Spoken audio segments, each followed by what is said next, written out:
अब खबरें विस्तार से। विश्व आदिवासी दिवस के अवसर पर अखिल भारतीय आदिवासी महासभा द्वारा गोपाल मैदान में भव्य कार्यक्रम का आयोजन किया गया, जिसमें देश के कोने कोने से आदिवासियों ने भाग लिया। विश्व आदिवासी दिवस पर गोपाल मैदान में आयोजित भव्य कार्यक्रम में देश के कोने कोने से आदिवासियों का जुटान हुआ। कार्यक्रम में एक तीर एक कमान, सभी आदिवासी एक समान का नारा दिया गया। कार्यक्रम में यूएनओ के सदस्यों ने भी भाग लिया। आदिवासियों के अधिकारों की आवाज उठाते हुए अखिल भारतीय आदिवासी महासभा के अध्यक्ष कृष्णा हासदा ने कहा कि सरकार आदिवासियों को उनका पूरा हक नहीं देती है, तो 2018 में राजधानी में देश भर के आदिवासियों का जुटान होगा। राजस्थान, गुजरात, मध्य फेसबुक से देख सकते हो, आज हमारे 4 से 5 जिले हैं जिनमें हमारा कार्यक्रम चल रहा है। उसमें 8 से 9 विश्व अरब सागर से बंगाल की खाड़ी तक ये जो इंडिजिनस लैंड है उसमें भी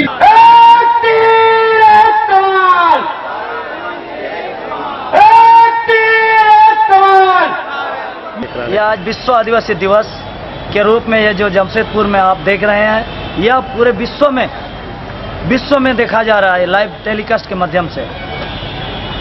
और आज हम इस विश्व आदिवासी दिवस के माध्यम से हम लोगों को ये बताने का कार्य कर रहे हैं कि मैं भारत का मूल नागरिक हूँ, मैं भारत का मालिक हूँ और हमें यहाँ मालिक की तरह जीने दिया जाए और हमें जितना मेरा अधिकार है यह मुझसे छीनने का काम ना करे, अन्यथा हम पूरे भारत में आने वाले 2018 में हम 2 करोड़ की संख्या में हम पूरे दिल्ली को घेरने का ये मिशन हम रखे हैं।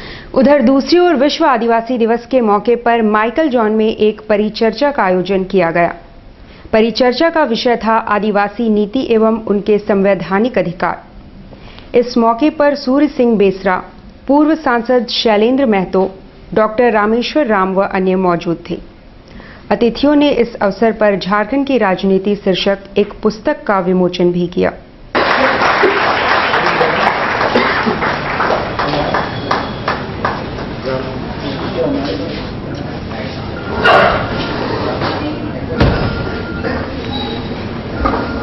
बुधवार की सुबह सोनारी स्थित मरीन ड्राइव में एक अज्ञात वाहन की चपेट में आकर साइकिल सवार व्यक्ति की मौत हो गई। बुधवार की सुबह सोनारी मरीन ड्राइव में एक साइकिल सवार की अज्ञात वाहन से कुचलने से मौत हो गई। मृतक की पहचान नहीं हो पाई है। बताया जा रहा है कि लगभग 50 वर्षीय मृतक सुबह काम पर जा रहा था। कुचलने वाले वाहन की भी पहचान नहीं हो पाई है। पुलिस ने शव को पंचनामा के बाद पोस्टमार्टम के लिए भेज दिया है। मरीन ड्राइव का हाईवे रोड है। पेट्रोलिंग में हमको 8 बजे सूचना मिली कि एक्सीडेंट कर गया है कोई मरीन ड्राइव के पास। तो उसी दौरान हम आए तो मरीन ड्राइव में लोग बताया कि आगे चल करके एक्सीडेंट हुआ है। जब तक आए सोचे कि हाथ पे टूट गया होगा तो अपनी गाड़ी से ले जाएंगे, लेकिन तब तक बेचारे का प्लान टूट गया था। कौन सा गाड़ी मारा पता चला? कुछ नहीं पता, तो नहीं चल पाया है। क्या लग रहा मजदूर है?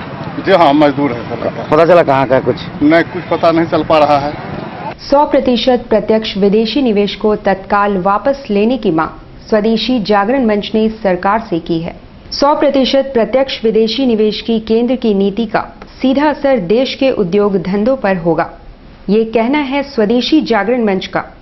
उन्होंने छोटे व मझोले उद्योगों को इसमें काफी नुकसान उठाने की बातें कही और सरकार से तत्काल इसे वापस लेने की मांग की है। वापस लो, FDI वापस लो। सरकार के द्वारा प्रत्यक्ष विदेशी निवेश 100% की अनुमति रक्षा क्षेत्र में, मीडिया में, दवा के क्षेत्र में, पशुपालन के क्षेत्र में, फूड प्रोसेसिंग के क्षेत्र में, रिटेल के क्षेत्र में, इन सभी क्षेत्रों में भारत सरकार ने 100% प्रत्यक्ष विदेशी निवेश की अनुमति दी है।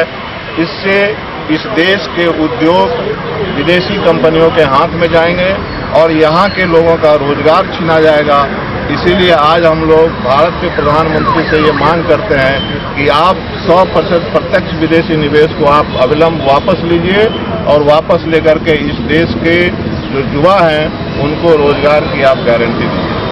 पश्चिम बंगाल के पर्यटन मंत्री गौतम देव ने कहा कि पुरुलिया जिले को पर्यटन स्थल के रूप में विकसित किया जाएगा। उन्होंने बुधवार को जिले के अयोध्या पर्वत श्रृंखला का दौरा किया।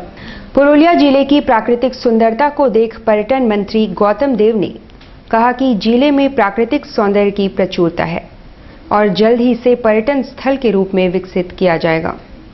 पुरुलिया जिले के अयोध्या पर्वत, पाखी पहाड़, पाक बिरसा, मुरगुमा आदि क्षेत्र पर्यटन के लिए लिहाज से बेहतरीन है और यहाँ रोपवे का भी निर्माण होगा। उन्होंने कहा कि इस रोपवे को दलमा वन्य आश्रयनी, दशम फॉल्स और छिन्नमस्तिके मंदिर से जोड़ने की योजना है। इस मौके पर पर्यटन मंत्री के अलावा मंत्री गुलाम रबानी और शांतिराम महतो भी उपस्थित थे।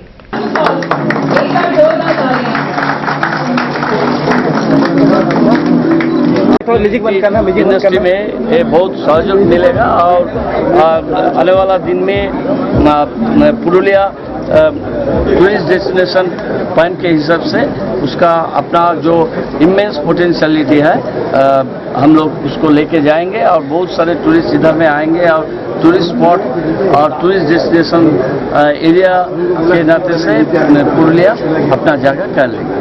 पुरुलिया में अलग से कुछ बहुत सारे प्रोजेक्ट ले रहा है, रोपवे आ रहा है, अयोध्या पहाड़ में हम लोग टूरिज्म का कोई प्रोजेक्ट बना रहा है और इसका अलावा पुरुलिया राइट ज्वाइनिंग एरिया में हम लोग बहुत सारे काम करेंगे, विष्णुपुर के साथ जोड़ेंगे और बहुत सारे सर्टिफिकेट। छायानगर में एक युवक की गला रेत कर हत्या करने का प्रयास किया गया।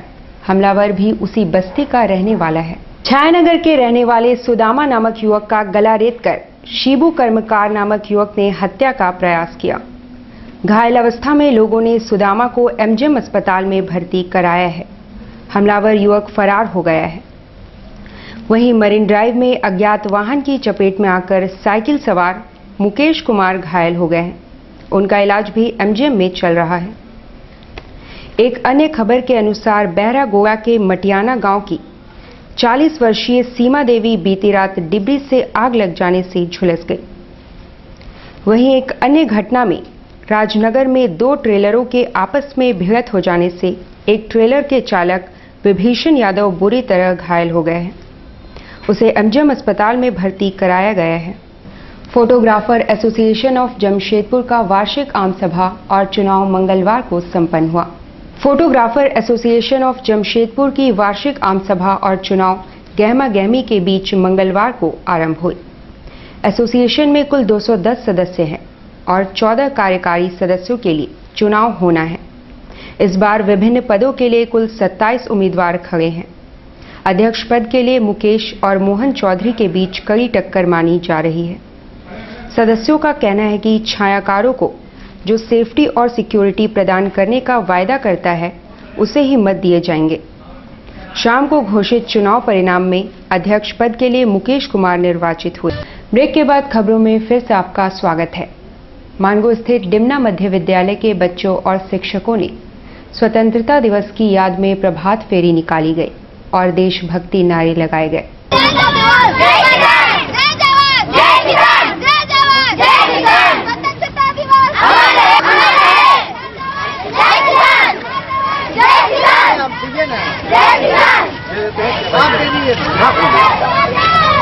ये स्वतंत्रता दिवस के उपलक्ष्य में मध्य विद्यालय डिमना के बच्चे शिक्षकों सहित प्रभात फेरा लेकर निकलना है, जिसमें स्वतंत्रता दिवस से संबंधित नारों संदेशों को जन जन तक पहुंचाना है। तो उद्देश्य ये है कि लोगों में देशभक्ति से संबंधित बातों को पहुंचाना। Jamshedpur truck and trailer owner association ने सरकार से पेट्रोल और डीजल को भी जीएसटी के अंतर्गत लाने की मांग की है।